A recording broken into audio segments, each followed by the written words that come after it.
Tesla recall fixed by software update. Tesla will recall 1.68 million vehicles built from October 2020 to July 2024 in China, although they will not need physical servicing and will be repaired through an over-the-air software update that the car will automatically download and apply to remedy the issue. The issue impacts Model 3, Model Y, Model S, and Model X vehicles in China, according to the State Administration for Market Regulation, which said on Tuesday that the issue was related to the hood of those cars. An unlatched bonnet could obstruct the driver's view of the road, as the hood could open and cover the windshield. The vehicles impacted by the issue were built between October 17, 2020 and July 17, 2024. According to the South Chinese Morning Post, which viewed the recall report put out by the Chinese government, Tesla will fix the issue with an over-the-air update, which requires drivers to have an internet connection in order to download the remedy software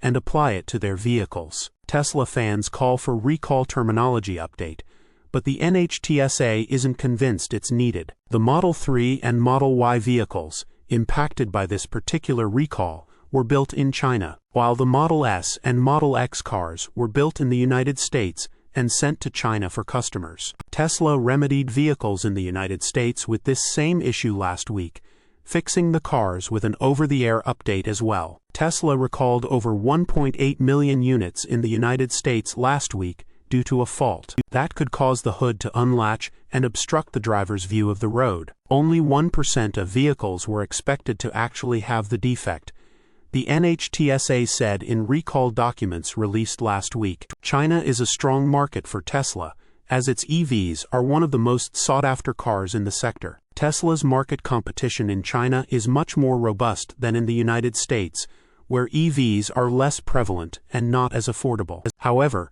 Tesla has a strong relationship with the Chinese government and recently struck a deal to bring the company's full self-driving to the country after CEO Elon Musk met with officials earlier this year. Source: reposted and summarized from Joey Klender at teslarati.